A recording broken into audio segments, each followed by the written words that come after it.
Muy buenas tardes con todos y con todas. El día de hoy damos inicio a nuestra segunda reunión sincrónica para para nuestra asesoría en Cámara GESE. Le doy la palabra a nuestra docente, la licenciada Marisol. Así que puedes darle pase, Mari, para que puedas presentar el video también.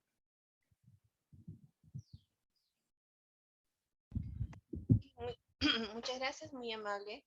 Eh, Muchas gracias por el pase. No sin antes, hoy día es una fecha que no podemos pasar por alto. Eh, eh, Deseamos un feliz día a todas las mujeres que se encuentran presentes y a los varones un feliz día a las personas, mujeres que se encuentran en su casa, ¿no? Familiares cercanos. Quería compartir con ustedes una canción que me enviaron.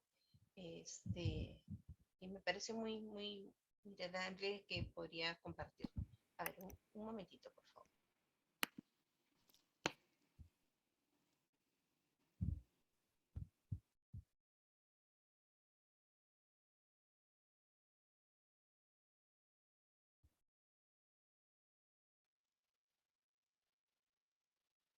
Sí estoy compartiendo, ¿verdad?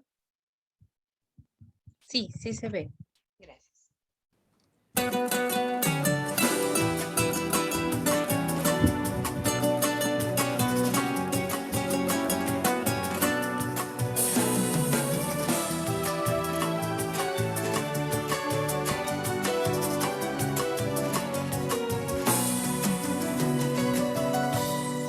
Quiero decir lo que pienso, lo que siento en lo profundo de mi ser como mujer.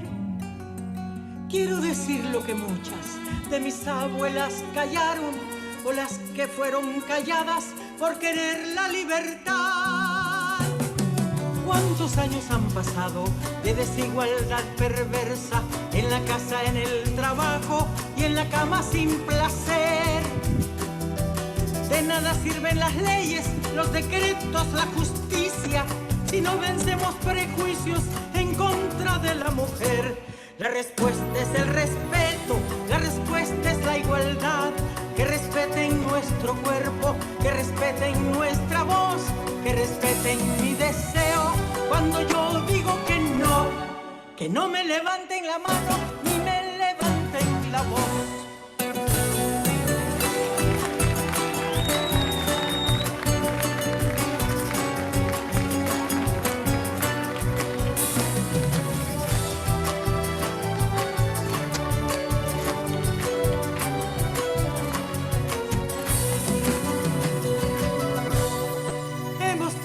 Los hijos que los demás han querido con temor al porvenir.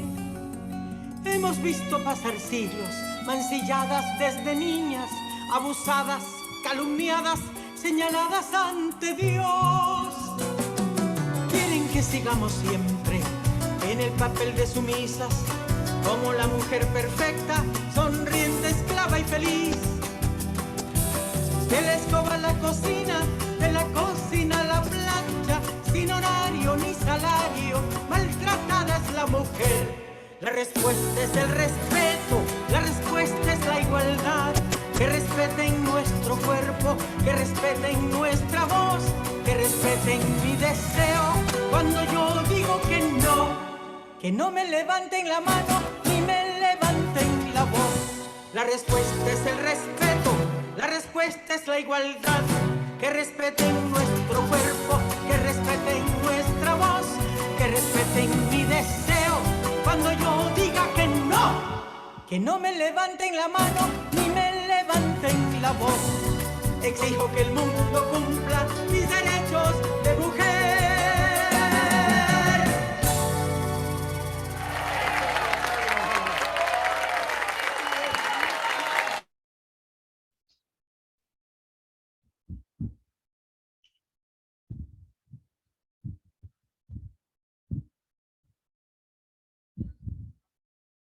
Espero que haya sido de su agrado esta canción en pequeño homenaje a todas las mujeres también que han participado de alguna u otra forma para que puedan hacer valer nuestros derechos, ¿no? Todos estos años.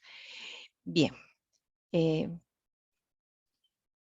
vamos hoy día al segundo tema. Y es sobre la guía de procedimientos de entrevista única a víctimas en el marco de la ley 30364.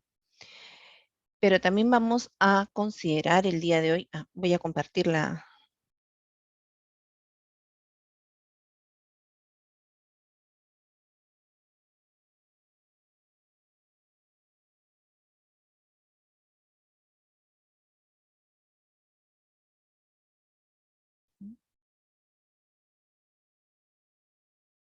¿No me permite compartir?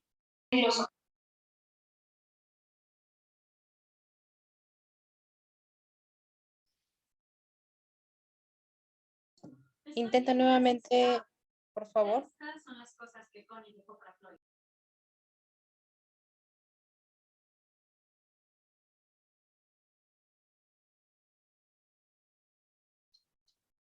A ver. Aquí está. Sí, sí se puede.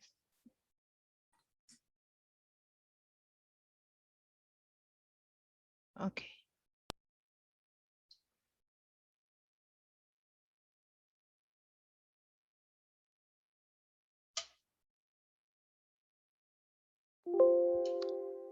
¿Sí visualizan las diapositivas? Sí se visualiza. Ok, gracias.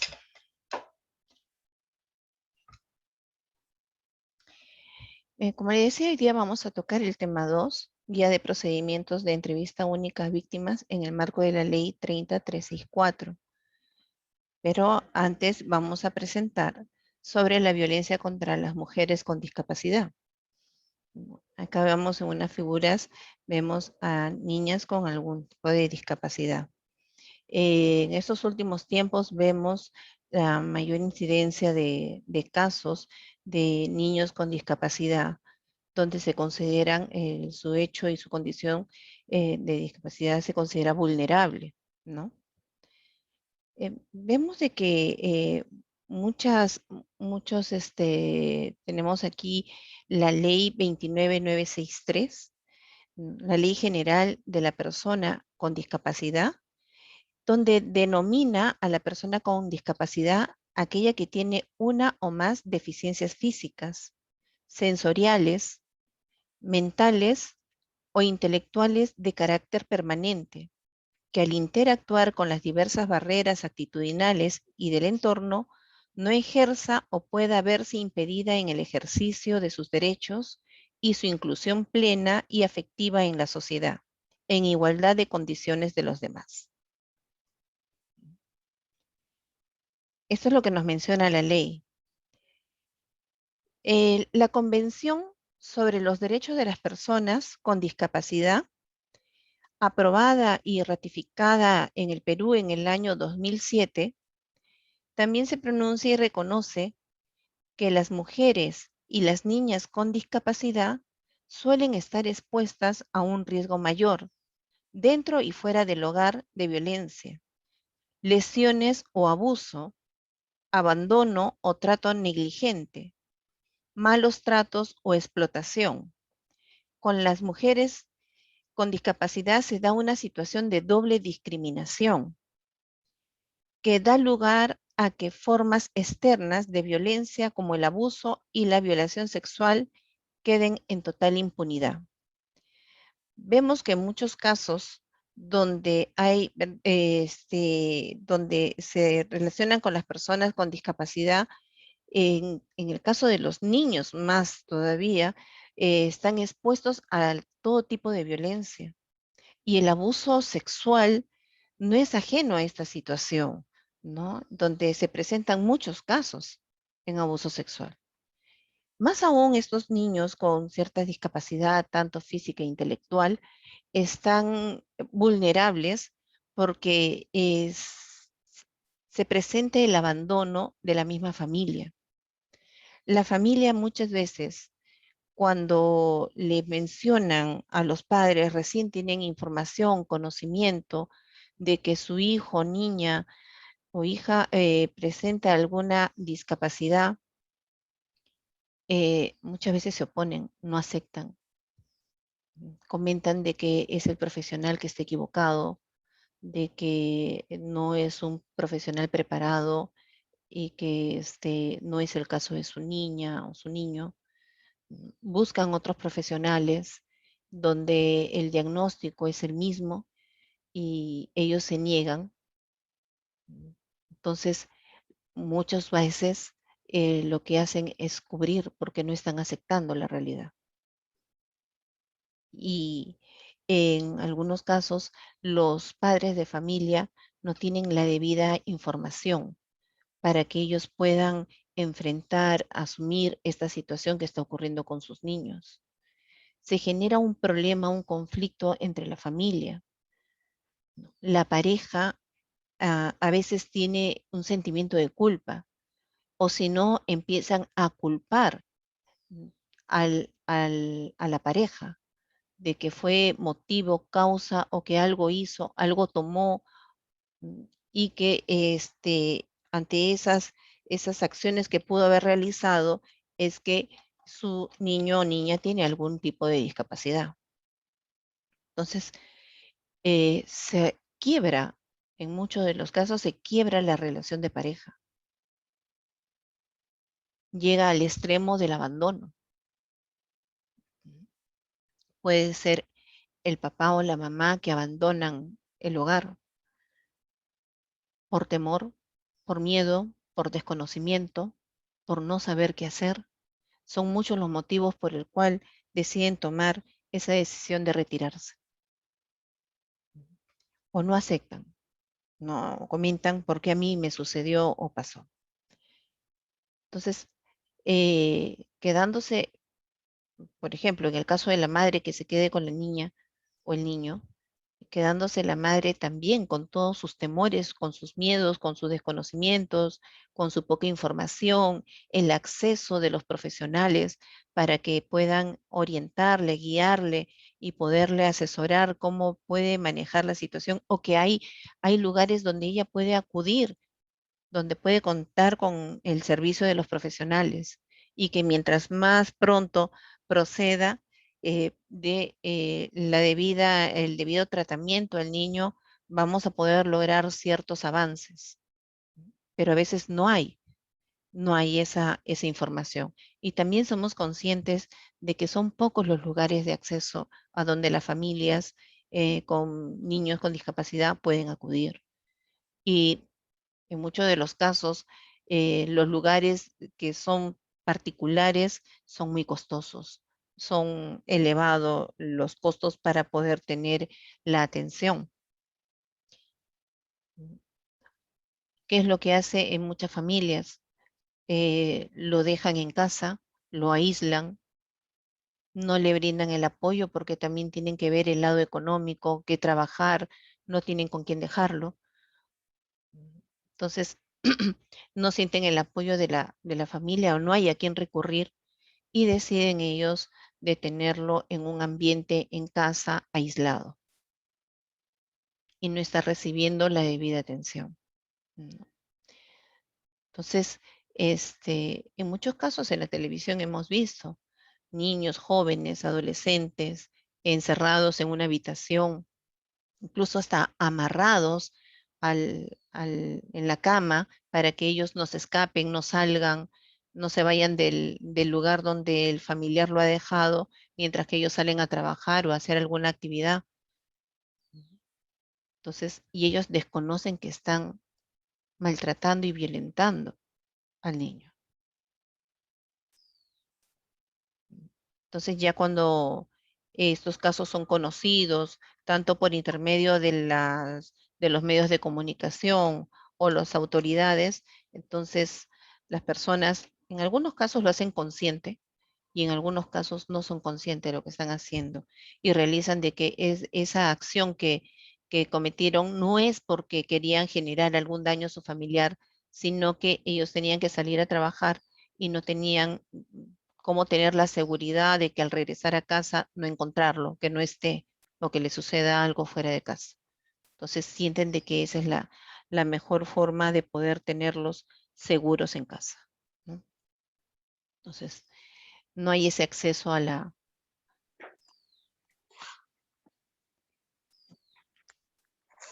atención, los profesionales adecuados, ¿no? El Comité sobre los Derechos de las Personas con Discapacidad ha instado al Estado peruano a erradicar y prevenir la discriminación contra las mujeres y las niñas con discapacidad, incorporando perspectivas de género en todos los programas y asegurando la plena e igualdad participación de esas mujeres en los procesos de adopción de decisiones. Las mujeres y las niñas con discapacidad deben recibir una protección especial a efectos de prevenir y erradicar la violencia contra ellos. Entonces, respaldar, ¿no? Cuidar los derechos de las personas con discapacidad. Había un tema muy, muy debatido, ¿no? Donde decían algunas personas con discapacidad, en lo que refiere a lo que es la salud mental, eran víctimas de abuso sexual y en muchos casos el abuso terminaba en una consecuencia de un embarazo, ¿no? Y la víctima ni siquiera era consciente de que estaba gestando, que estaba embarazada. Y ahí se empezó a comentar un debate de que si esas personas podrían ser o no mamá, ¿no? Y entonces el derecho de que ellas puedan tener. Entonces es un debate muy, muy delicado, un tema muy, muy sensible. En algunos casos mencionan de que para prevenir el embarazo no deseado y cuál sería la situación de una persona con discapacidad de tener a un bebé y cómo poder asumir esa responsabilidad de ser madre. ¿No?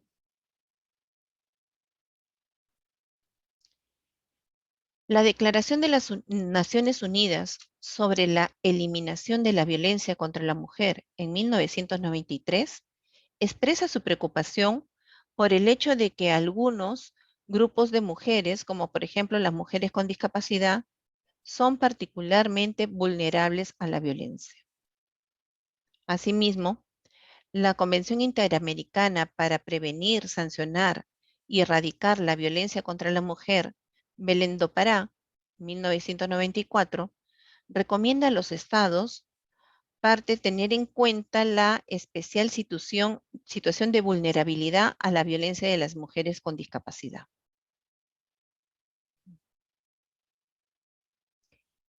Entonces, más adelante vamos a ver sobre la vulnerabilidad también, ¿no? Y las personas con discapacidad son personas que están consideradas en el grupo vulnerable. La Organización Panamericana de la Salud señala que los niños con discapacidad sufren actos de violencia con una frecuencia casi de 4 veces mayor que los que tienen discapacidad. Según una revisión encargada por la Organización Panamericana de la Salud, las niñas y niños cuya discapacidad se acompaña de enfermedad mental o menoscabo intelectual son los más vulnerables, pues sufren violencia sexual con una frecuencia de 4 a 6 veces más.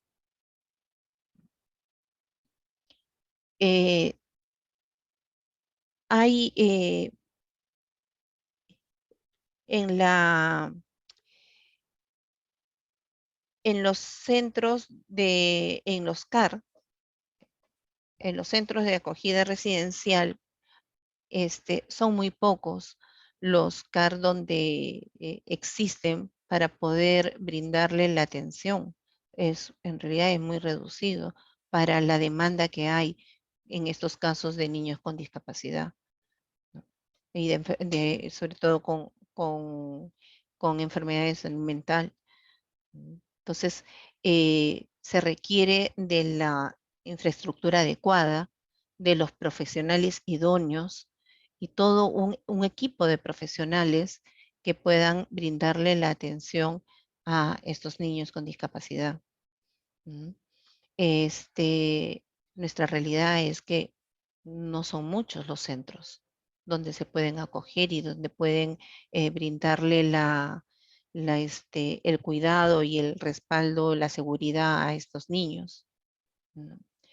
En muchas ocasiones los padres los abandonan. Hemos visto muchos casos en los hospitales donde requieren una atención médica y de pronto los padres ya no van, no acuden a hacerle el seguimiento a sus niños o a recogerlos cuando son dados de alta. Cuando los profesionales de la salud, tanto el equipo de profesionales, liderando en esos momentos, ¿no? Por la trabajadora social, quien va y hace la visita domiciliaria, muchas veces se encuentra de que los padres dieron una dirección falsa, una dirección donde ellos no han estado habitados, o un lugar donde ellos alquilaban un cuarto o una habitación y ya no se encuentran. Entonces, los padres son inubicables, teniendo en cuenta de que algunos niños con discapacidad incluso no son identificados. Los padres no los registran en la RENIEC y también no tienen este documento de identidad. Y ahí es mucho más complicado poder llegar a los familiares.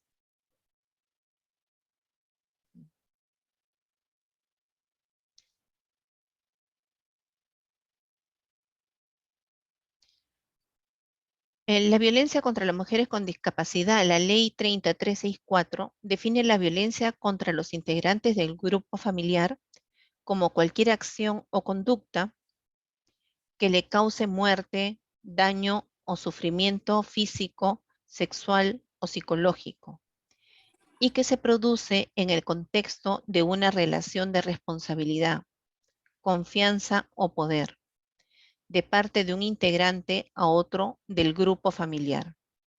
Pone especial atención en las niñas, niños y adolescentes, adultos mayores y personas con discapacidad.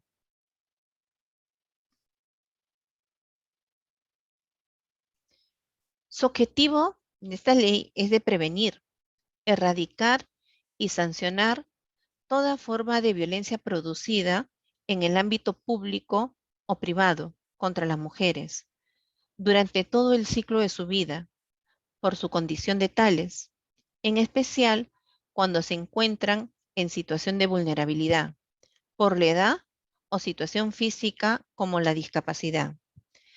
Considera el enfoque de interseccionalidad, el cual reconoce que la experiencia de las personas tienen de la violencia se ve influida por factores como la discapacidad, ¿no? Entonces, su objetivo principal es prevenir y sancionar toda forma de violencia producido tanto en el ámbito público o privado durante todo el ciclo de vida de las personas, ¿no? Y sobre todo en situación de vulnerabilidad. En el artículo 2 del reglamento de la ley número 30364, reconoce a las personas en condición de vulnerabilidad, entre las que incluye a las que por razones de una discapacidad se encuentran con dificultades para ejercer a plenitud sus derechos.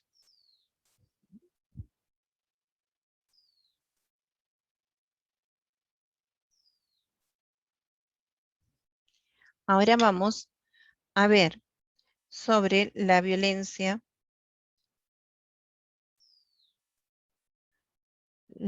contra las mujeres y los integrantes del grupo familiar.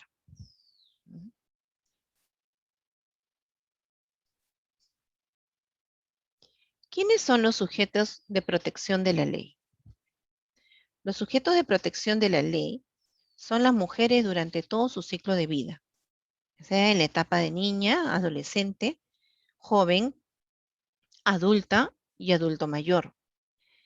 También son sujetos de protección los miembros del grupo familiar, cónyuges, excónyuges, convivientes, exconvivientes, padrastros, madrastras, ascendientes y descendientes. Hasta el cuarto grado de consanguinidad y segundo de afinidad y a quienes habitan en el mismo lugar.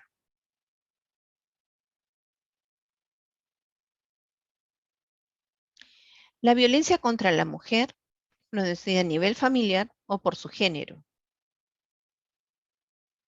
La violencia contra la mujer por su condición de género nos menciona que es la acción u omisión identificada como violencia según los artículos 5 y 8 de la ley que se realiza en el contexto de violencia de género, entendida esta como una manifestación de discriminación que inhibe gravemente la capacidad de las mujeres de gozar de derechos y libertades en pie de igualdad, a través de relaciones de dominio, de control, de ejercicio de poder, de sometimiento y subordinación hacia las mujeres.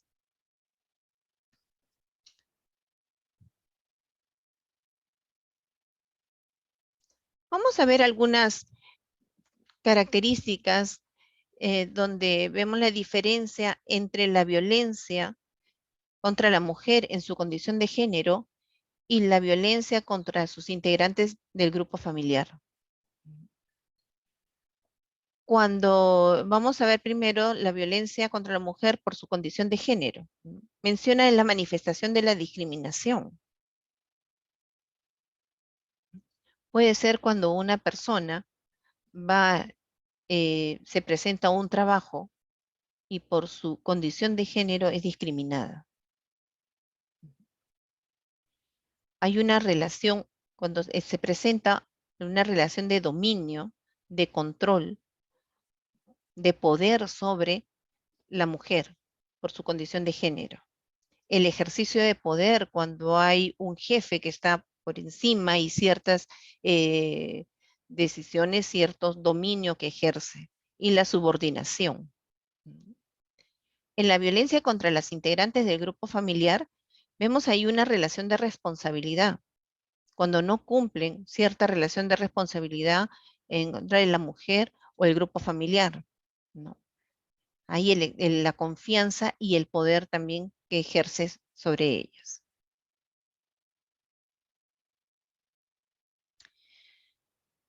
Basada en el marco de la Ley 3364, ley que para prevenir, sancionar y erradicar la violencia contra la mujer y los integrantes del grupo familiar, vemos en el artículo 19 la declaración de la víctima y entrevista única. Cuando la víctima sea niña, niño, adolescente o mujer, su declaración debe practicarse bajo la técnica de entrevista única, la misma que tiene calidad de prueba anticipada, como lo hemos estado mencionando el día de ayer. La declaración de la víctima mayor de edad a criterio del fiscal puede realizarse bajo la misma técnica. El juez solo puede practicar una diligencia de declaración ampliatoria de la víctima en los casos que requiera aclarar, complementar o precisar algún punto sobre su declaración. Considera aquella población masculina no inmersa en esta ley como son los niños y adolescentes varones. Entonces, aquí, en este artículo 19, nos está mencionando sobre la declaración de la víctima y la entrevista única, donde ellos pueden hacer uso de la cámara GESEL, la entrevista única, para que puedan rendir su entrevista. Y su entrevista pueda ser utilizada en el proceso de investigación del motivo de la denuncia. También está mencionando que puede ser las víctimas mayores según el criterio del fiscal. Si el fiscal decide o ve conveniente de que esta víctima adulta mayor también sea atendida y se realice su entrevista en cámara Gesell, también lo puede hacer de acuerdo a de acuerdo al criterio del fiscal que está llevando el caso. Nos menciona también de que se puede realizar la declaración ampliatoria. En casos de cámara Gesell, como comentamos ayer una pregunta que mencionó si se puede ampliar la cámara Gesell, se puede hacer en casos para poder aclarar, precisar algún punto que no se mencionó durante la cámara, pero no se puede comentar ya hechos que ya se han preguntado, temas que ya se han conversado durante la entrevista. Tiene que ser muy preciso y muy claro.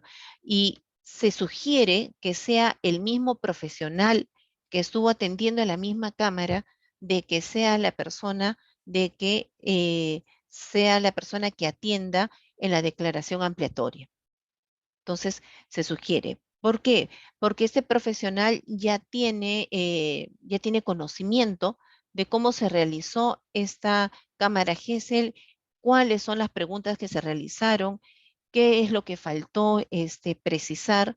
Entonces, es por eso que se sugiere que sea el mismo profesional para no caer en preguntar algo que ya se preguntó y caer en la revictimización.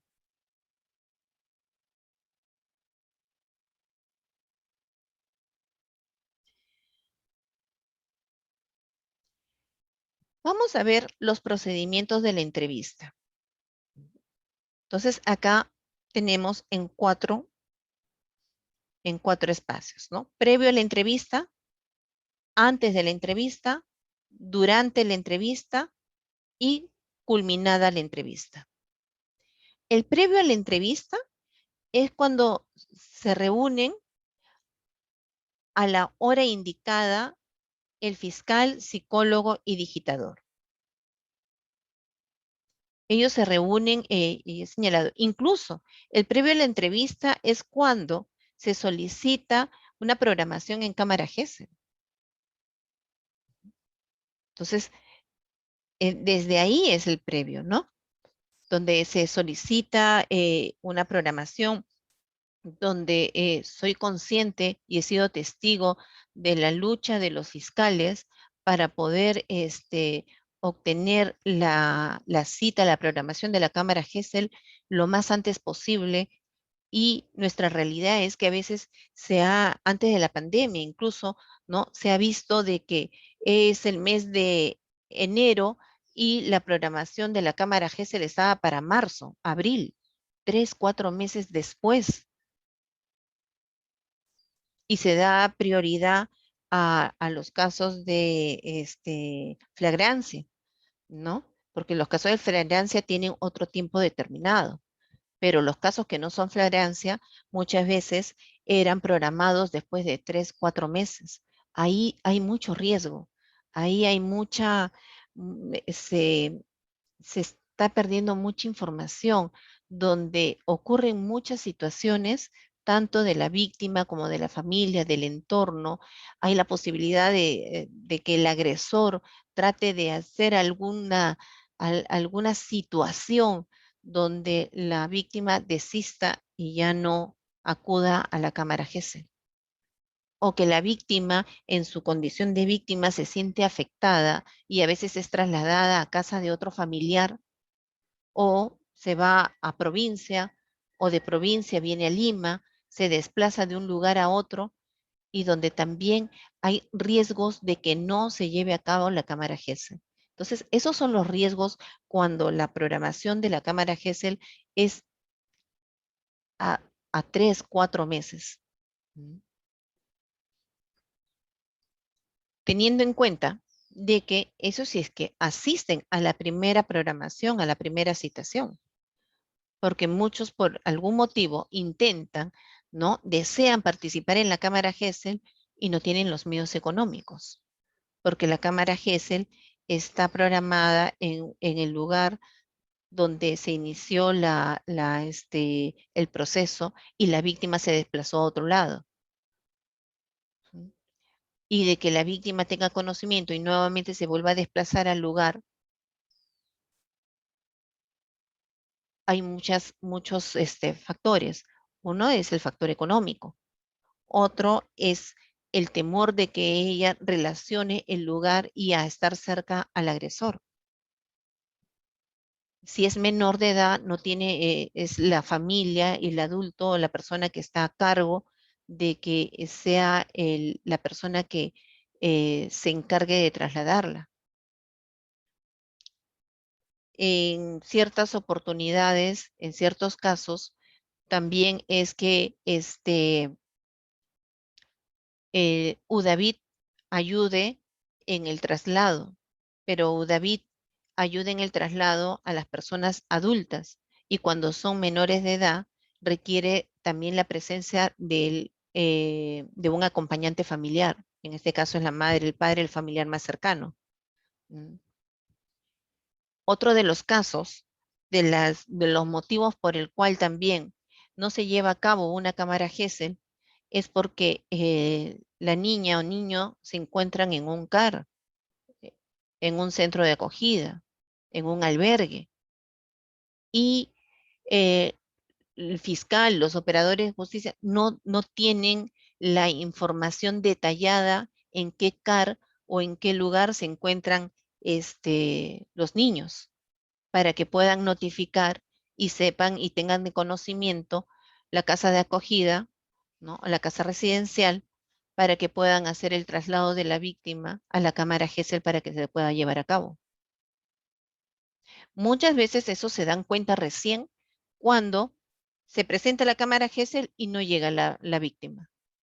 Entonces ahí empieza, dónde se notificó, dónde está, y ahí es cuando descubren de que la cámara, el centro de acogida, ¿no? El hogar residencial no ha sido debidamente notificado. O recién lo han notificado recién, hace minutos antes de la programación de la cámara GESEL. Y la casa de acogida también necesita de un profesional que lo acompañe, de la movilidad, cómo trasladarlo. Entonces, hay situaciones donde se pone mucho de parte de todos los intervinientes, pero también hay situaciones que se presentan y escapa del poder qué hacer y se termina con perderse esa cámara GESEL. Solamente hay 2 a 3 oportunidades donde se puede solicitar la cámara GESEL, nueva programación, y después de eso ya no se puede. Porque es tanta la demanda en cámara GESEL que no se puede también, ¿no? Porque está a buen tiempo, ¿no? Entonces, el previo a la entrevista es donde se reúne a la hora indicada el fiscal, el psicólogo y el digitador. ¿Por qué?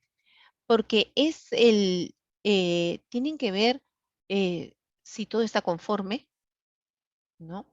Eh, si las partes han sido debidamente notificadas y están viendo qué es lo que falta, alguna situación que se pueda presentar y cómo lo puedan manejar, cómo lo puedan eh, pedir en ese momento, ¿no? Yo he visto de que en algunos momentos ha faltado el abogado de defensa pública. Y el fiscal ha hecho una ardua labor de poder contactar con el abogado de defensa pública para que esté presente y se pueda llevar a cabo la cámara GESEL. Porque si no está el abogado de defensa pública del denunciado, no se puede llevar a cabo. Si es que está identificado el agresor, ¿no? Si está debidamente identificado. El fiscal verifica que todos los intervinientes estén presentes. También verifica si el material, el digitador le va a informar al fiscal si está funcionando bien el audio, si también está funcionando bien la cámara donde se va a grabar el video, si hay algún sonido adicional donde va a interrumpir que se lleve debidamente la entrevista. No.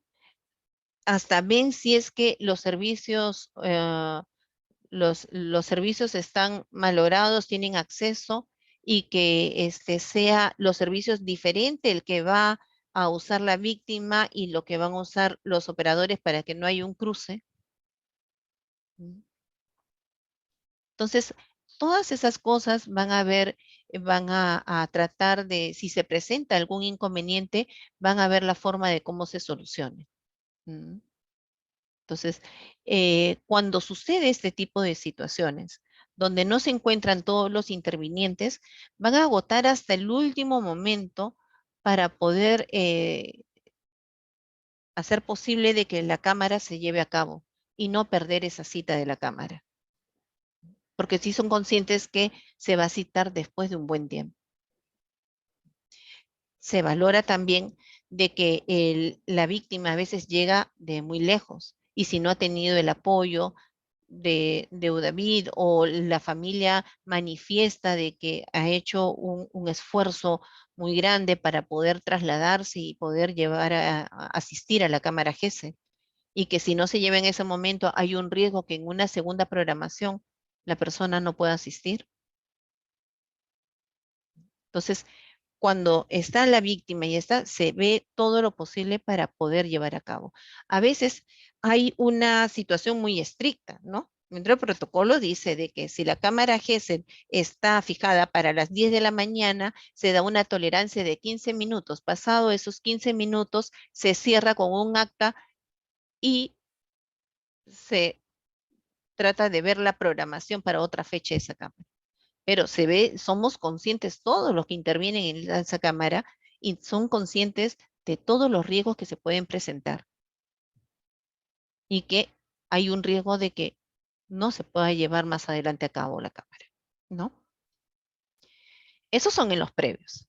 Antes de la entrevista, ¿no? Antes de la entrevista se reúne el fiscal con el psicólogo para informarle sobre el caso y la revisión de los actuados. El fiscal le va a comentar al psicólogo de cuál es el motivo de la denuncia. Le va a facilitar los actuados para que el mismo psicólogo pueda revisar y pueda leer y pueda informarse de cómo ha ido el avance del caso. Si la niña hay una prueba de medicina legal, si ha pasado la evaluación, si ha habido ciertos moretones, lesiones evidentes, ¿no? Si la prueba del médico no registra que sí ha habido alguna evidencia de un abuso. Entonces, toda esa información le va a ayudar al psicólogo para que él pueda desarrollar su entrevista con la finalidad de poder tener la mayor información del caso. Y esos son previos, minutos antes. Ya todos los operadores están en las otras salas, cada uno en salas distintas, mientras que el psicólogo está leyendo los actuados, ¿no? Hay casos donde el fiscal pueda conversar con el psicólogo y pueda manifestarle de cuál es la información que está requiriendo. No le va a decir, vas a preguntar esto, vas a hacer esto, vas a direccionarlo así. No, sino va a decirlo, por ejemplo, ¿no? A mí me interesa saber en dónde alojaron a la víctima, en dónde la tuvieron secuestrada. Por favor, oriente sus preguntas para poder tener esa información. No le va a decir pregunta tal o cual o detallar tal pregunta, ¿no? Pero sí le va a decir cuál es la información que requiere, cuál es la información que necesita. Y ahí se van a poner de acuerdo ambos, ¿no? El fiscal se reúne con el padre del menor, porque si es menor de edad, es el padre que va a firmar el consentimiento informado.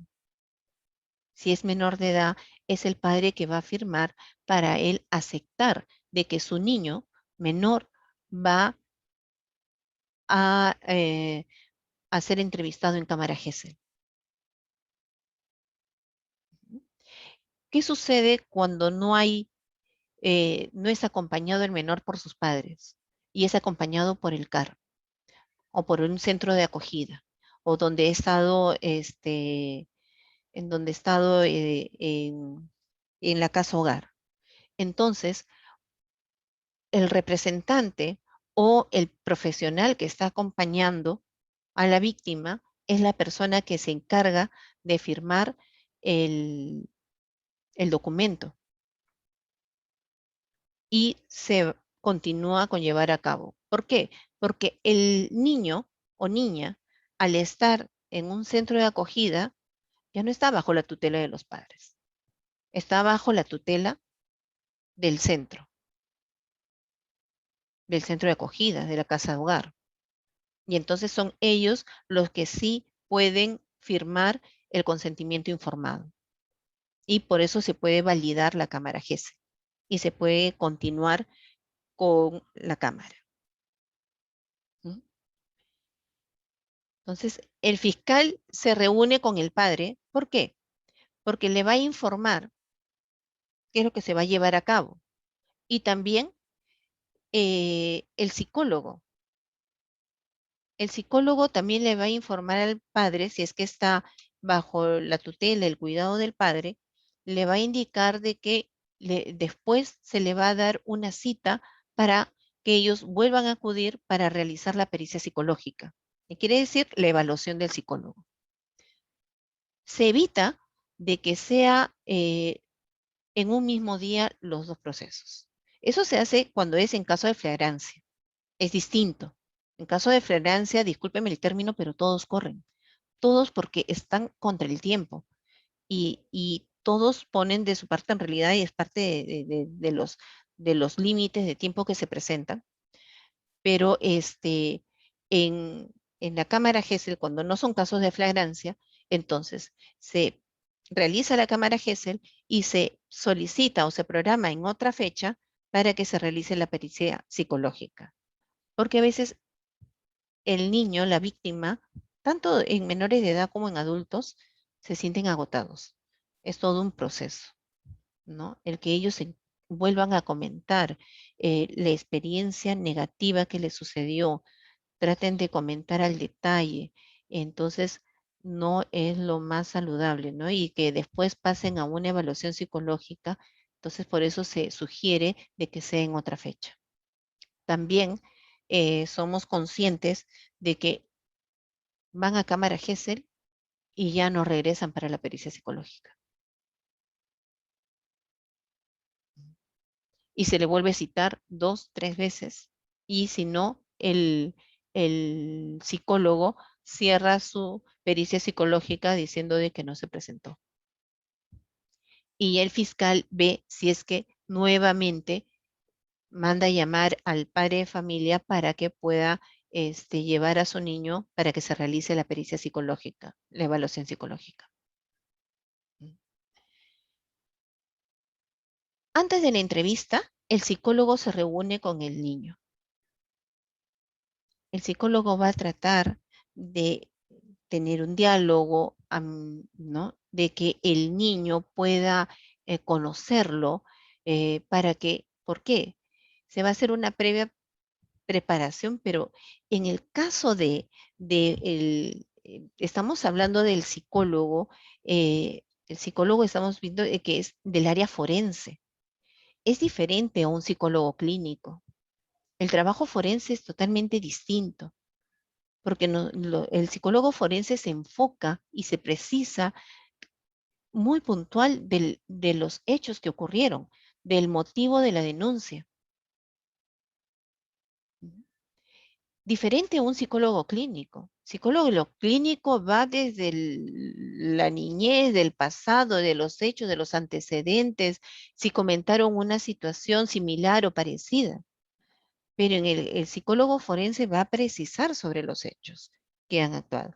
También va a considerar algunos hechos anteriores, algunos antecedentes, pero son muy precisos. Son muy precisos. Porque solamente lo que va a utilizar para precisar los hechos de violencia motivo de denuncia. no de algún otro trastorno. El psicólogo forense no, no da terapia, ¿no? Incluso, eso es también lo que se mencionaba, de que si el psicólogo forense puede dar una contención emocional, no puede tocar a la víctima. En psicología clínica podemos incluso, si el paciente llega a un estado de crisis, se le puede dar un mensaje donde se le pueda tratar de calmar en esa situación de crisis. ¿Mm? Se le puede hasta tocar la mano siempre y cuando el paciente lo permita, ¿no? Y a veces hasta el mismo paciente dicen, doctor, ¿le puedo dar un abrazo? Cosa que en psicología forense no se puede realizar esas cosas. Es un trabajo totalmente diferente. Mm. Entonces, el psicólogo se va a reunir con el niño previo, antes de que realicen la cámara Gesell y le va a informar, ¿no? Soy la psicóloga Marisol Bravo, vamos a conversar, pero vamos a ir a otro ambiente donde nos vamos a sentar y vamos a conversar. ¿Está bien? Y entonces donde el niño pueda de una forma aceptar amigablemente, ¿no? Yo ahí no le puedo ofrecer algo a cambio. Si veo la resistencia del niño o adolescente, entonces tengo que buscar otras alternativas, otras técnicas. Si el niño le dice, no, yo quiero ir con mi mamá, con mi papá, no se puede. Quiero ir con mi nana, no se puede. O si tiene juguetes o muñequitos, es evitar de que, mira, vamos a dejar tu muñequito acá, vamos al otro ambiente, conversamos y después acá recogemos tu muñeco, tu juguete, ¿no? Entonces, todas esas cosas va a ir viendo el psicólogo y cómo su manejo.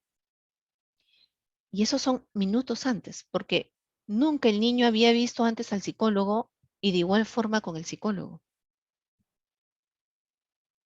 Y ahí el psicólogo tiene que ser muy preciso y muy puntual para poder tener lograr que la víctima, sea niña, adolescente, incluso en casos de adultos, también puedan comentarle sobre los hechos. Entonces, todo esto es ahí, minutos antes. Ya todos están ubicados ahí en cámara Gesell, todos en diferentes espacios, y minutos antes de que ingrese la víctima y el psicólogo a la sala de entrevista, mientras que todos los demás operadores de justicia se encuentran en la sala de observación. Durante la entrevista, el fiscal o el juez ordena el inicio de la entrevista. Él es el que va a ordenar el inicio, ¿no? Pero él va a ver también de que de la sala de observaciones va a presenciar que la sala de entrevista esté ingresando el psicólogo con la víctima.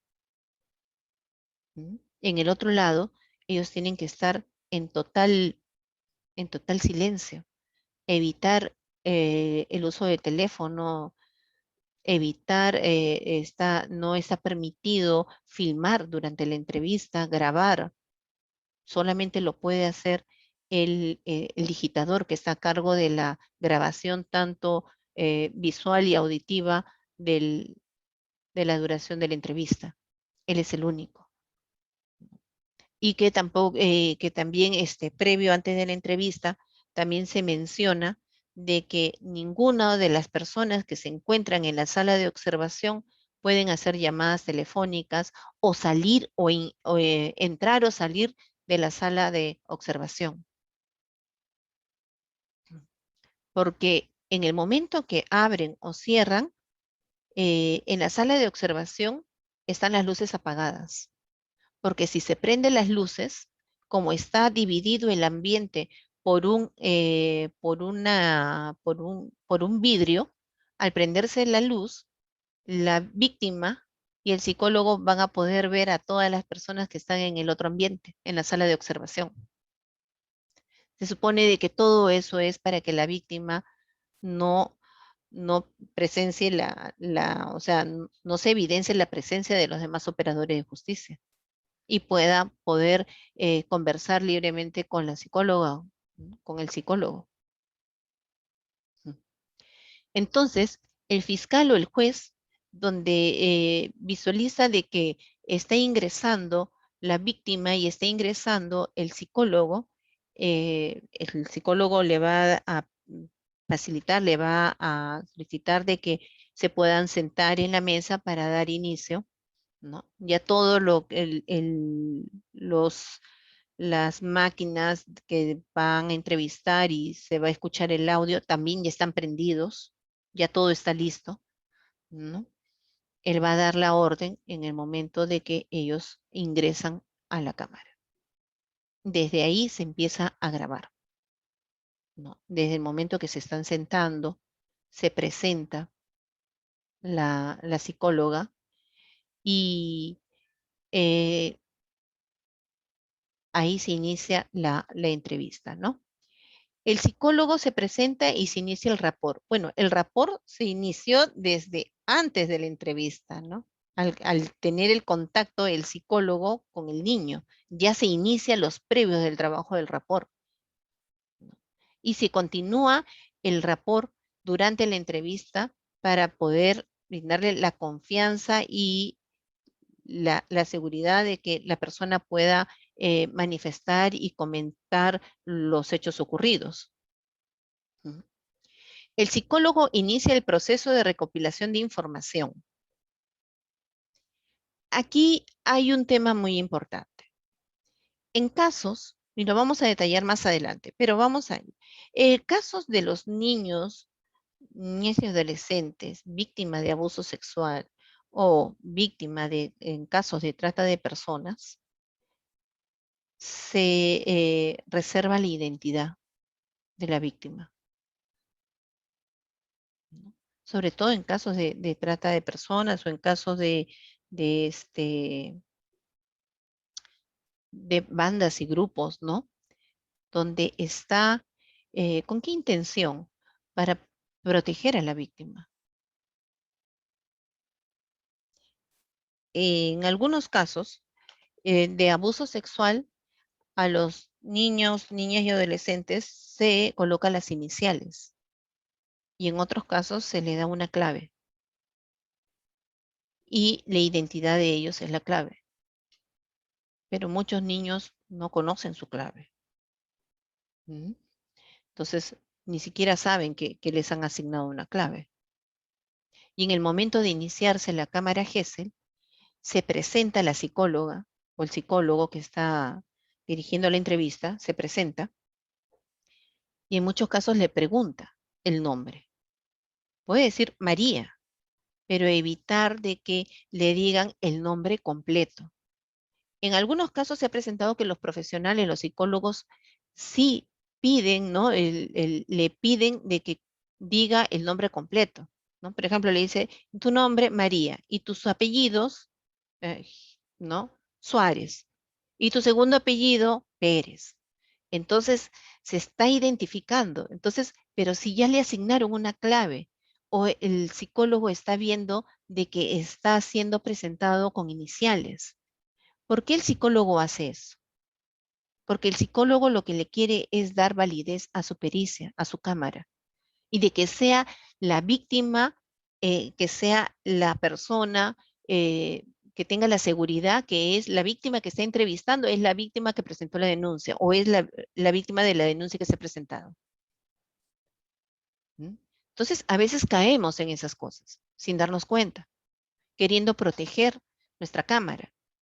Pero eso lo podemos hacer con una copia de DNI. Y es más, está siendo grabado. O sea, la cámara Gesell está siendo grabada. Por eso la cámara donde está siendo grabada tiene que estar en un lugar preciso donde se pueda ver el rostro de la víctima. Ahora, ese video no va a estar a disposición y fácilmente en manos de todas las personas, porque después entra ese CD, lo van a lacrar y van a una custodia donde va a ser resguardado y va a estar protegido ese CD. Lo que sí va a poder tener mayor acceso son los actuados, ¿no? El documento, el acta, perdón, el acta, ¿no? Entonces,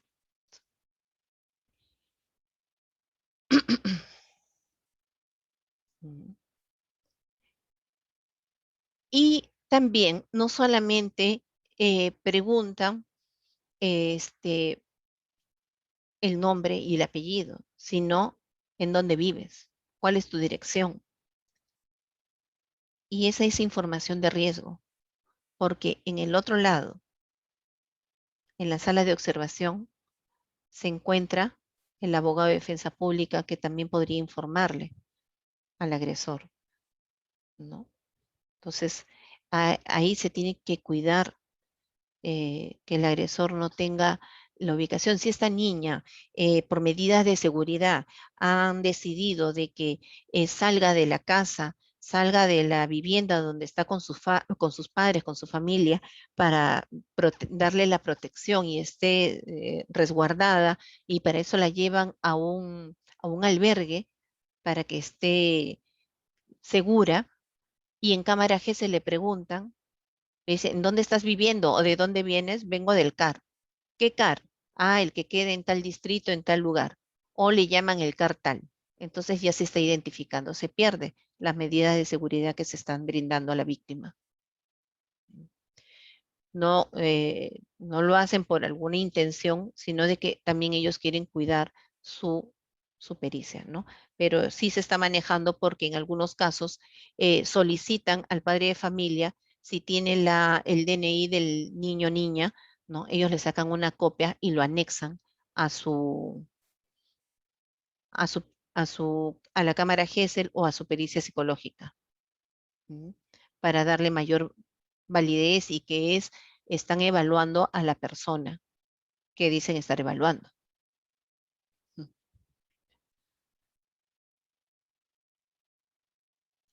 El fiscal transmite las preguntas, ¿no? Habíamos comentado de que el psicólogo tiene una,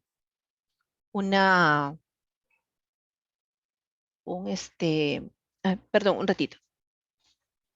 El psicólogo tiene un audio, o sea, tiene, ¿no?, un audio donde él, a través de ese audio, van a realizar las preguntas, ¿no? El fiscal va a través de ese audio,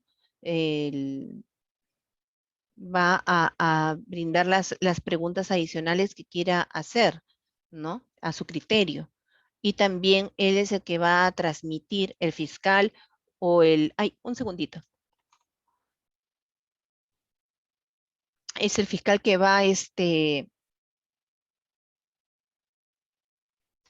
estoy ocupada, disculpen, disculpen. Entonces, es el fiscal que va a transmitir las preguntas de los demás operadores de justicia, ¿sí?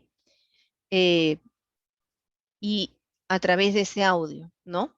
De un auricular que va a tener ahí el psicólogo.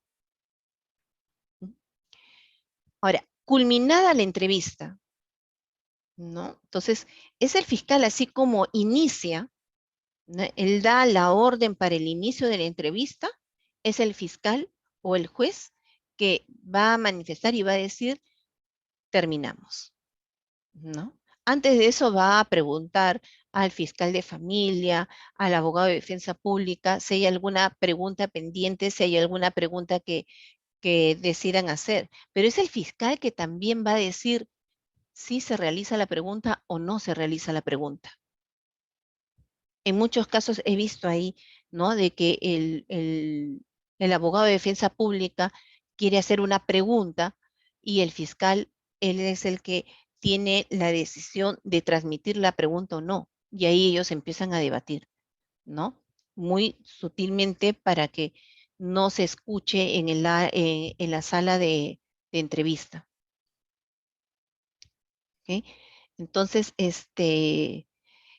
muchos de esos casos son preguntas donde tratan de ver de que si la persona, si ha sido, por ejemplo, un caso de abuso sexual, ¿no? Tanto niña, adolescente o una persona adulta, preguntan si ha tenido alguna experiencia en su vida sexual, ¿no?, donde el fiscal puede decir de que no se pueda manifestar esa pregunta. O en algunos casos, el fiscal puede decir, ya está bien, pasamos la pregunta al psicólogo y el psicólogo en algunos momentos también es el que se puede negar y puede decir, no procede esa pregunta porque es parte de su intimidad de la víctima y no es algo que precise sobre los hechos de violencia, del motivo de la denuncia. Entonces, así como ese ejemplo, hay infinidad de situaciones, ¿no? En casos de trata, sí, me llevaron a un hospedaje, me llevaron a un hotel y estaba retenida. Y a veces les pregunta, ¿es primera vez que usted va a acudir a un hotel? ¿O ya ha ido en su experiencia, ha tenido experiencia de acudir a algún hotel con alguna pareja? O le preguntan, ¿usted suele encontrarse con personas que no conoce? ¿No? Tratando de poner en tela de juicio a la víctima, ¿no? Y minimizar el hecho del delito, el motivo del delito. ¿Mm?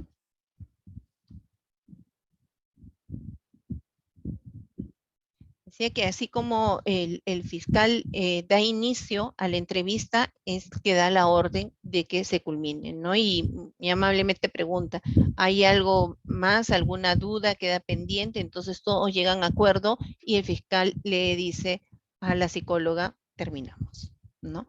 Y ahí es cuando la psicóloga da a también se despide de la víctima, ¿no? Agradeciéndole, gracias por compartir, por conversar, y nos pasamos a retirar al otro ambiente. Hay situaciones que durante la entrevista, la víctima en el momento de relatar los hechos, se pone incómoda, llora. Y también es el manejo del profesional de cómo, cómo va a actuar. Como le digo, es muy diferente el trabajo de un psicólogo forense a diferente el trabajo de un psicólogo clínico. Se realiza contención emocional diferente. La contención emocional incluso puede ser es guardar un momento de silencio, darle un espacio a la víctima. O sea, mi trabajo como psicóloga es entrevistarla y obtener la información, pero yo no puedo ir por encima del estado emocional de cómo se encuentra la víctima. Y si veo de que está muy mal, puede ser algún motivo de la suspensión de la cámara. Porque yo no puedo entrevistar a una paciente en crisis. Puede haber una situación que inicie una crisis, pero llegue luego a una calma, luego se maneje la situación, podemos continuar. Pero si la víctima está en crisis, continúa en una labilidad donde no pueda hablar,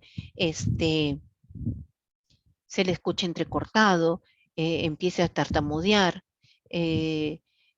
incluso se pueda autolastimar en el momento de que ella se pueda peñiscar, presionar los brazos, morderse los dedos, jalarse el cabello, morderse el cabello, no podemos continuar en esa situación.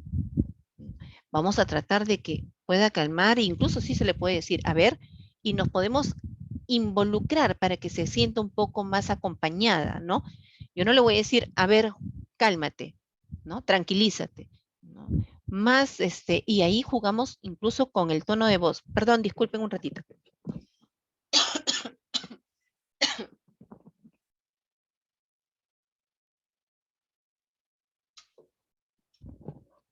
Mil disculpas. Entonces vamos a jugar con el tono de voz, vamos a jugar con una comunicación en espacio, vamos a jugar con el silencio, con la mirada, con simple acompañamiento. O con decirle, te entiendo.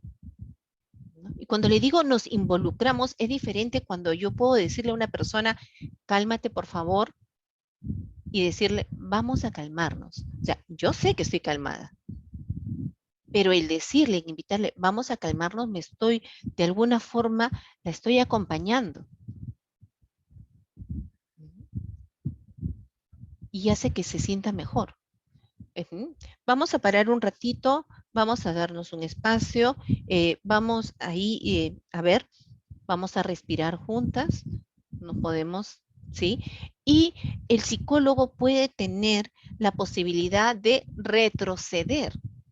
O sea, si yo estoy comentando el mismo hecho donde la persona está comentando sobre el abuso sexual, me hizo así, me tocó, agarró mi ropa, me la sacó y entra en crisis, yo puedo retroceder. ¿Cómo me dijiste que se llama el lugar donde te fuiste de viaje? Claro, si es que no los comentó, ¿no? Para eso yo tengo que estar muy atenta los previos, lo que me dijo en un inicio, ¿no? Y puedo jugar con esa información. Entonces, trato de sacarla a esa persona, a la víctima, de ese momento en crisis. Y cuando ya esté más calmada, nuevamente vuelvo a entrar a la situación, al tema que en realidad queremos conocer. Me comentaste que la persona te sacó la ropa y después ¿me podrías comentar al respecto qué pasó? Entonces ahí ya le estoy dando continuidad a lo que habíamos dado un espacio, ¿no? Y continúo. Y ahora, si la víctima nuevamente entra en crisis, ya no voy a poder entrar, porque es un estímulo estresor. El comentarlo es un estímulo estresor a la víctima que ya está reaccionando ante ese estímulo estresante. Culminada la entrevista, el fiscal indica al psicólogo la culminación de la entrevista, ¿no? El digitador revisa la transcripción, el quemado del DVD, ¿no? Entonces, ahí el digitador queda la tarea en manos del digitador, ¿no? Si él estuvo en el momento de la entrevista, estuvo digitando, o algunas palabras, frases que no escuchó muy bien, él puede buscar en el audio para poderlo escuchar y poder anotar lo que está escuchando. Cuando hay algo que la víctima dijo, pero no se entendió, no se precisa lo que dijo, entonces va a poner que no se entendió, que no se entiende, ¿no? Entonces, y él va a culminar de redactar su acta. Una vez que redacta el acta,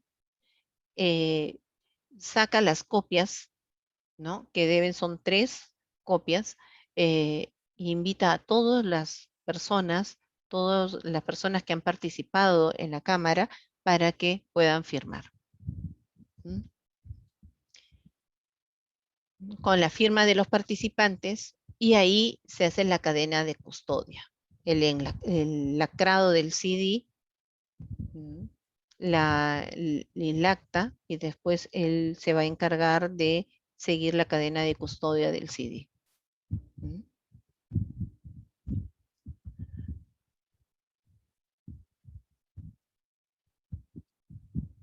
Aquí he mencionado criterios de la suspensión de la entrevista, ¿no? Cuando una entrevista se puede suspender, y si es que es permitido suspender la entrevista.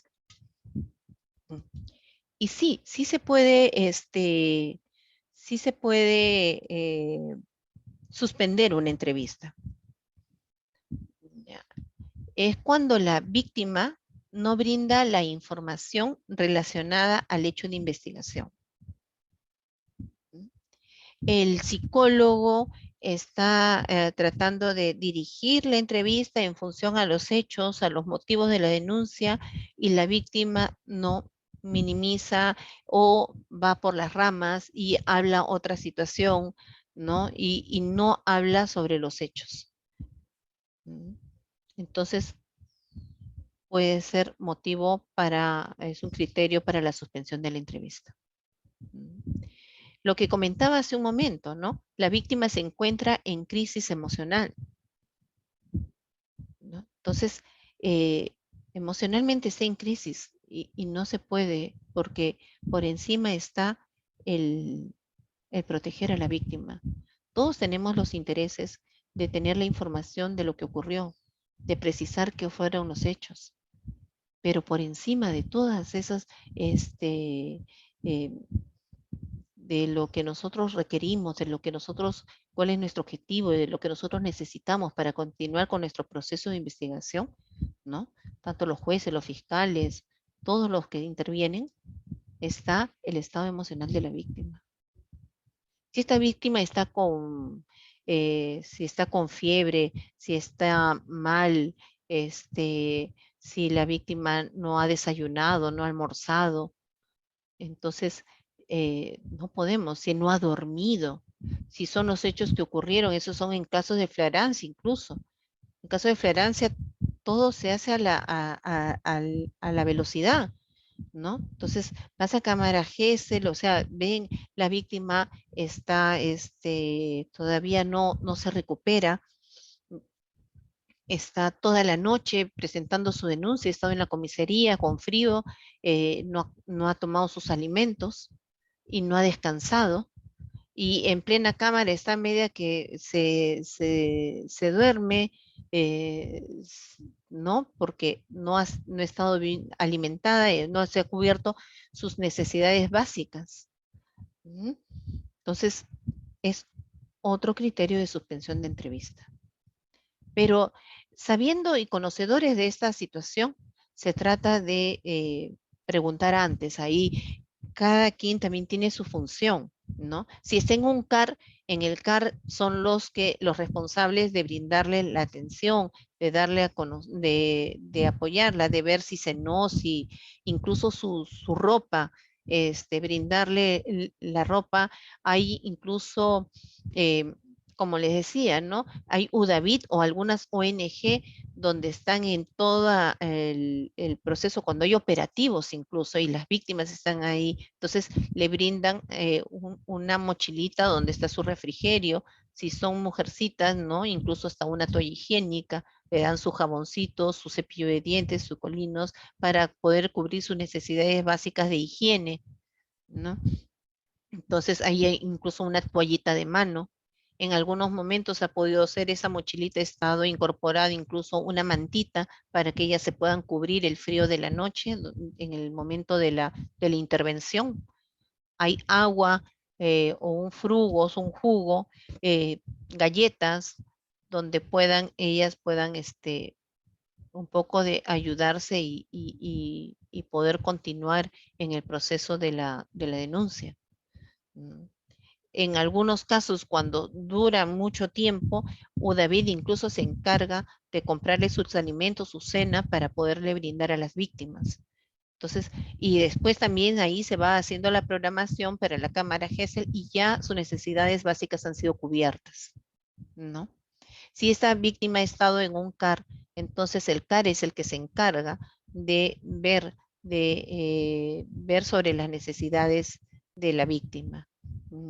En caso de si viene un familiar, viene de una familia con muchas limitaciones económicas, el trabajador social le pregunta a la familia, cenó, comió, y también él le va a facilitar, le va a proporcionar en algunos casos. Entonces, y ahí ven la forma de cómo asistir a la víctima, ¿no? La víctima, pese de haber dado su consentimiento previo, se niega a continuar. Ok, hemos estado viendo los pasos, ¿no? El antes, el previo, el antes, durante y después de la cámara GESEL.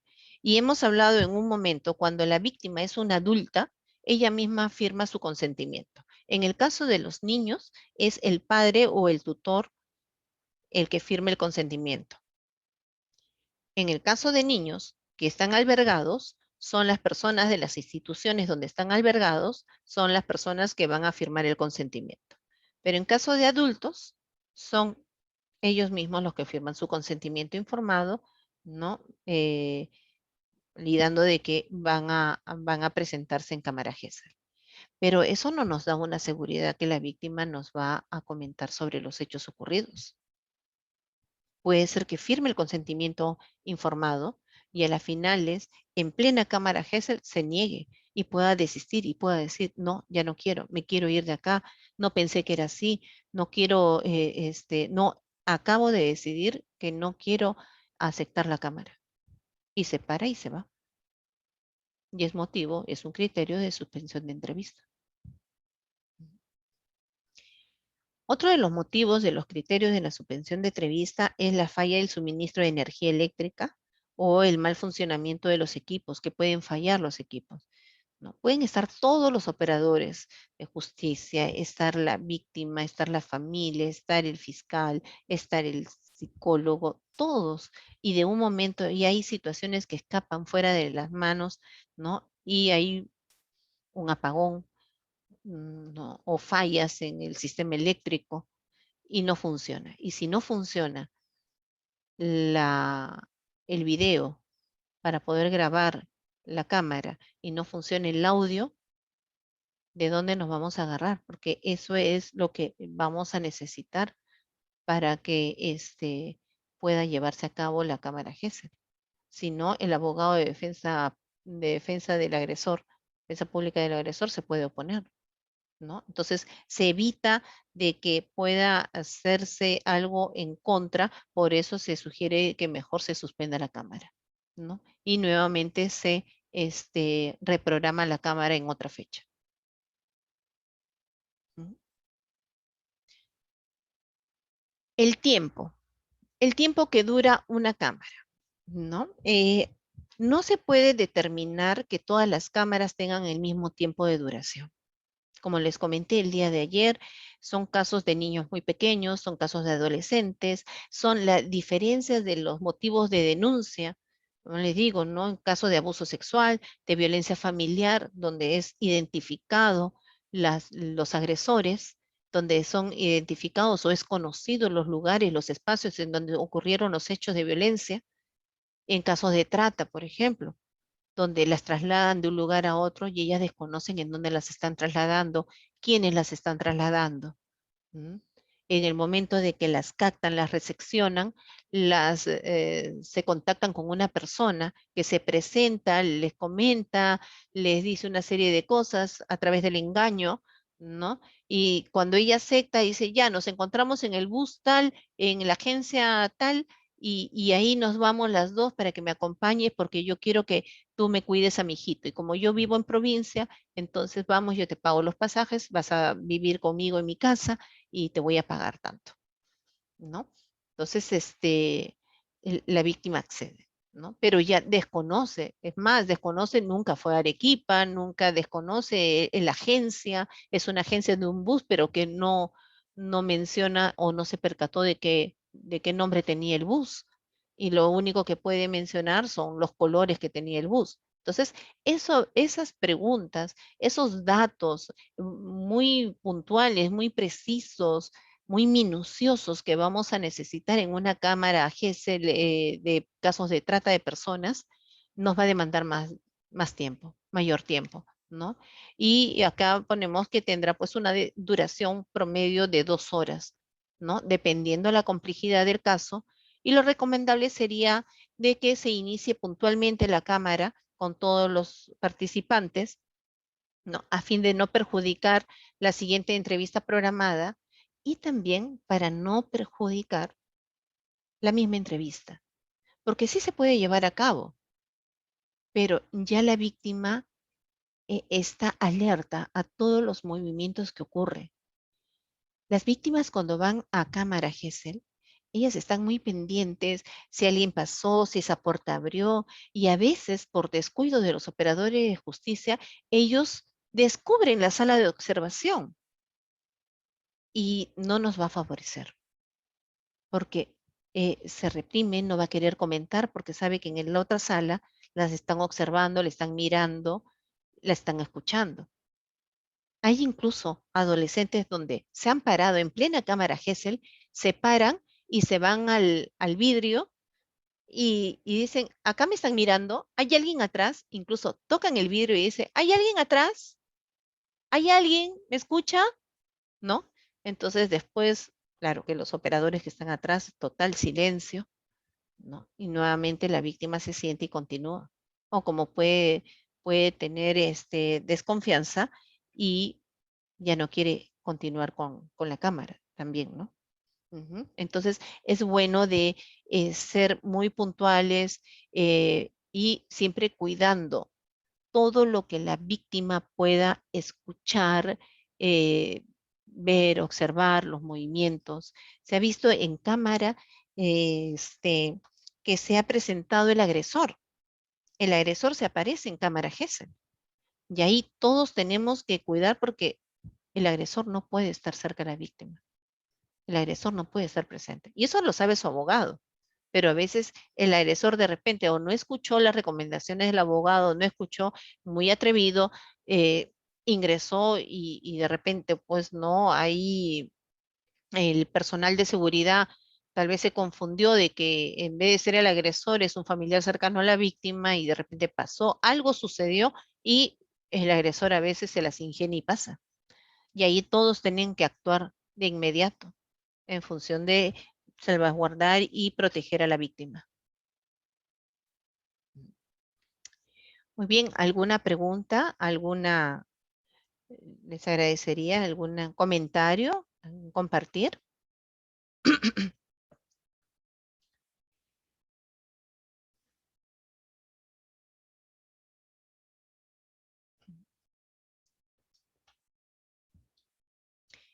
Siempre yo les comento los casos de trata de personas. He tenido ya la oportunidad de poder trabajar en la Fiscalía de Trata de Personas, donde ahí ellos brindaron tienen ahí una cámara Gesell, ahí en la misma Fiscalía, que ahora, bueno, en tema de pandemia se han cambiado, parece que ya no está funcionando, ¿no? Y ahí he tenido la oportunidad de trabajar un buen tiempo. Sí, buenas tardes. Erika, adelante, ¿gustas hacer algún comentario, una pregunta?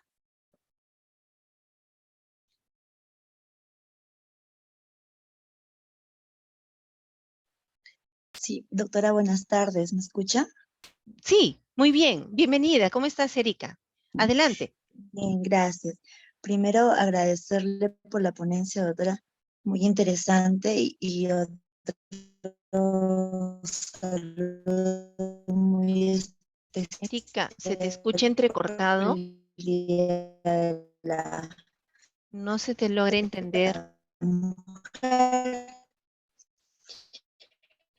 Se te escuchaba muy bien al inicio. Mi Hay una interferencia. consulta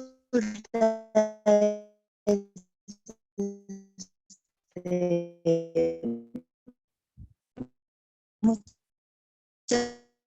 de las guías y protocolos que se nos brinda deben de saber que van a ser grabados. Desde un punto de vista de usted, si esto es recomendable, porque si van a ser grabados. Oh, parece que está fallando su audio, su internet de Erika. Eh, Doctora, ¿me escuchó? Erika, no Se hubo me fue una el internet, interferencia perdón. así, al inicio cuando te presentaste, se escuchaba muy bien y después no se logró entender. Ok, bien, sí, quería mencionarle que muchas guías y protocolos de intervención dentro de la Cámara Gesell mencionan que los menores deben de saber que van a ser grabados, van a ser observados por otra persona, que ellos deben de conocer eso, pero a su apreciación, su punto de vista, ¿usted cree que sea recomendable dar esas indicaciones, puesto que muchas veces los menores vienen con esa ansiedad, temor, miedo, ¿no? De contar lo que ha sucedido. Entonces, al exponerse para que otras personas lo puedan ver, como que no quieren entrar, no se rehúsan a entrar. Yo quisiera saber, ¿qué opina usted de eso, no? Gracias. Erika, gracias. Mira, en realidad es su derecho de ellos de saber, y ahí está en el consentimiento, ¿no? Un favorcito, disculpen un minutito.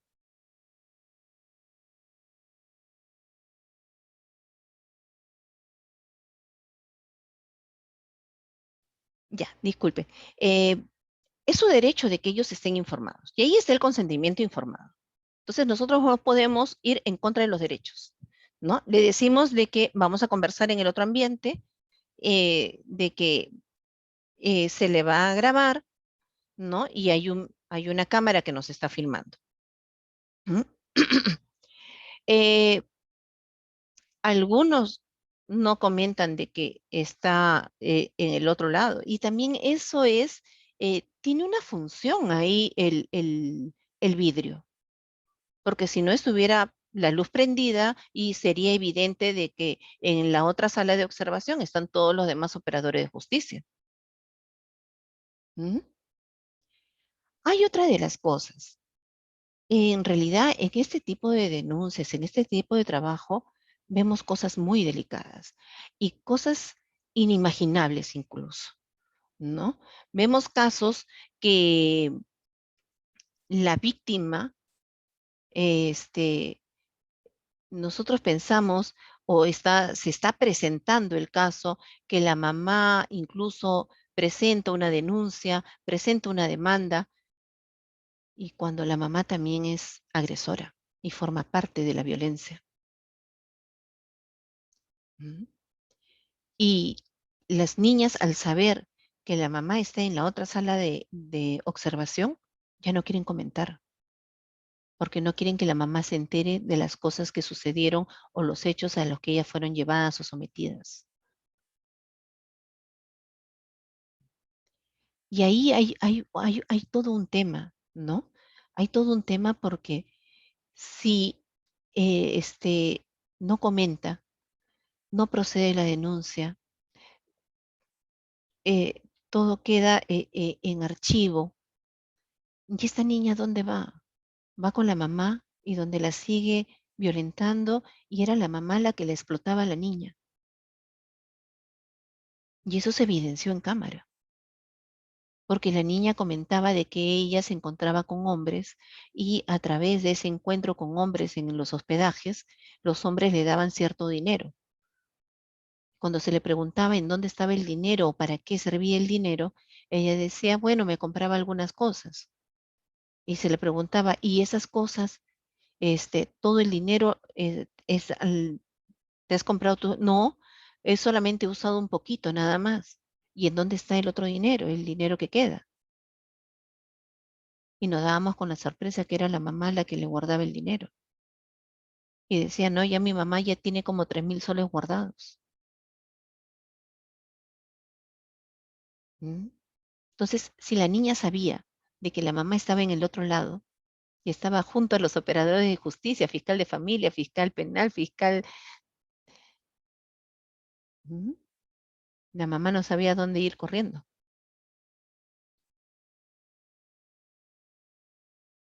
Y la mamá denunciaba porque una persona se fue sin pagar. Y por eso es que lo denunciaba. Pero la mamá también era cómplice de lo que sea su hija. No solamente porque recepcionaba el dinero, sino porque ella estaba involucrada con la otra persona que conseguía a las personas con quien su hija se iba a encontrar en los hospedajes. Y ella decía quién sí, quién no. Era la mamá la que seleccionaba quiénes eran las personas con quien su hija se iba a encontrar. Entonces, es muy complejo en realidad. Nosotros podemos decir ciertas cosas, ciertos protocolos, pero la realidad nos lleva a ver otras cosas. ¿Mm? Y ahí es cuando nos encontramos en una situación un poco complicada, ¿no? Y lo que menos queremos es violentar o este, pasar por alto los derechos de la persona. Pero ¿cómo los ayudamos? ¿Cómo se puede proceder para que esta persona, las víctimas, no sigan siendo víctimas? Sobre todo cuando son menores de edad que van a ir a manos de los padres que supuestamente son los que protegen a los hijos y es donde ellos mismos están violentando a los niños. Mm, sí. Bueno, eh, Les agradezco mucho su participación, si es que no hay otra pregunta. Y ya nos estaríamos viendo el día de mañana, ya viendo un poco más, viendo de otra forma sobre nuestra cámara GESEL. Doctora, buenas tardes. ¿Cómo está, Yuli? ¿Qué tal? ¿Cómo está, doctor? Doctora, quería hacerle una pregunta. ¿Es recomendable usar el protocolo de Nietzsche en caso de abuso sexual? ¿O qué protocolo usted puede recomendar o es a criterio de cada profesional? Es a Muchas criterio gracias. es a criterio de profesional, porque también puede usar el SATAT, ¿no? Entonces, es a criterio de profesional. ¿Mm? Entonces, y está validado de que el profesional pueda usar el protocolo que más se acomode. Pero el SATAC Doctora, es el más utilizado. Sí, sí. ya, doctora, otra consulta. ¿Qué tan cierto es que en la entrevista de la Cámara GESEL, lo que no se genera, si es creíble la entrevista, ¿no? De lo que puede mencionar el menor o el adolescente desde el año 2018, básicamente en el Perú, solo se determina la afectación psicológica? ¿Es cierto eso? Sí, mire, a veces cuando los compañeros o los peritos van a ratificar su pericia, las preguntas a veces que son frecuentes es, díganos usted como psicólogo, díganos, ¿la víctima dice la verdad o está mintiendo? Entonces, es muy complicada esa pregunta, ¿no? Entonces, nosotros no podemos determinar si está mintiendo o está diciendo la verdad. Lo que nosotros podemos decir es de que su relato es secuencial, su relato está llevando algunas pautas, no son contradictorios, ¿no? Entonces, eso nos da una visión de que su relato puede ser creíble. Y va de la mano con algunas cosas que también va a ir viendo el fiscal, porque después de cuando, visto en casos de trata, por ejemplo, discúlpeme que yo comente mucho en trata, pero he tenido un poco más experiencia ahí en esos casos, ¿no? Después el fiscal de trata hace el recorrido con la víctima, ¿no? Y lo que comenta en cámara GESEL, y dice, no, yo fui a este edificio de color verde y después nos llevó a otro lado donde estaba la playa y había bastante arena y había un lugar donde vendían ceviche y la entrada del lugar era una entrada angosta con un portón de madera. O coincidencia puede ser que la pintura hayan cambiado el color de la pintura, pero el portón de madera y las demás descripciones están iguales. Entonces, sí se va evidenciando de lo que está diciendo la víctima es real, porque en el recorrido que está haciendo el fiscal lo está evidenciando. Entonces, no es solamente lo que comenta el psicólogo. Y disculpen, pero los compañeros, los demás colegas psicólogos, bien difícil que digan sí está diciendo mentira o sí está diciendo verdad. Lo que pueden precisar es que su relato no es, no hay secuencia en su relato, que en su relato hay muchas contradicciones, que hay muchos vacíos. ¿Mm? Pero decirlo así tan abiertamente, o dice la verdad, dice la mentira, no. ¿Mm? Entonces, eso va de la mano con el trabajo en conjunto. ¿Mm? Doctora, disculpe que le incomode. No me incomodas, Julie. Adelante. Gracias, doctora. Doctora, usted mencionó hace rato que en caso de fragancia se puede llevar la evaluación de inmediato después de una entrevista en cámara GESEL. ¿Qué pasa si no existe ese caso de fragancia y el usuario, en este caso el papá del menor o puede ser también su mamá, insiste en que se pueda evaluar inmediatamente, viendo, ¿no?, que el niño tiene posiblemente la disposición de poder de poder ser entrevistado para la evaluación.